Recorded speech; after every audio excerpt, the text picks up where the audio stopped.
दरम्यान अशोक खरात प्रकरणात रुपाली चाकणकरांची आज एसआयटी कडून चौकशी होणार आहे। एसआयटीचं पथक चौकशीच्या ठिकाणी आता दाखल झालेलं आहे। नाशिकमध्ये आज दुपारी चौकशी केली जाणार असल्याची विश्वसनीय सूत्रांची माहिती आहे। 3 दिवसांपूर्वी चाकणकर यांना पोलिसांनी चौकशीसाठी हजर राहण्याचं पत्र बजावलं होतं। खरातच्या शिवनिका संस्थानावर रुपाली चाकणकर या विश्वस्त होत्या।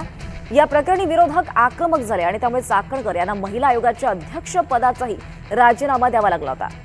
तर चाकणकर पुण्याहून एका वकिलाला सोबत घेऊन नाशिककडे रवाना झाल्याची माहिती समोर येते आहे।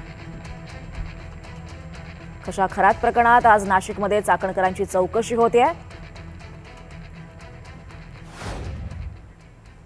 दरम्यान खरात प्रकरणात माझ्याकडे असलेली सगळी माहिती मी ईडीला देणार आहे। जो आर्थिक गैरव्यवहार झालाय तो समोर आला पाहिजे अशी भूमिका सामाजिक कार्यकर्त्या अंजली दमानिया यांनी दिली आहे।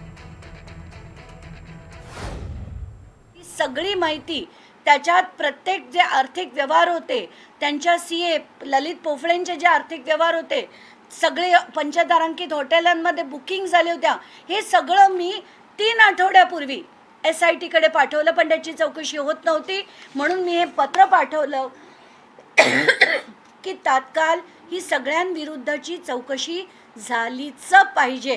आणि त्याचप्रमाणे आज रुपाली चाकणकरांना आज बोलवण्यात आलंय।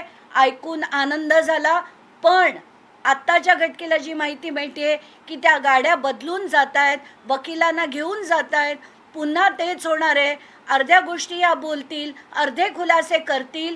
तर माझी एसआयटीला मी आता सातपुते मॅमना पण तीच रिक्वेस्ट करणार आहे की त्या वकिलांना तुम्ही बाहेर बसवा। चौकशी ही एकट्या रुपाली चाकणकरांची झाली पाहिजे तरच खरं काय ते बाहेर येईल।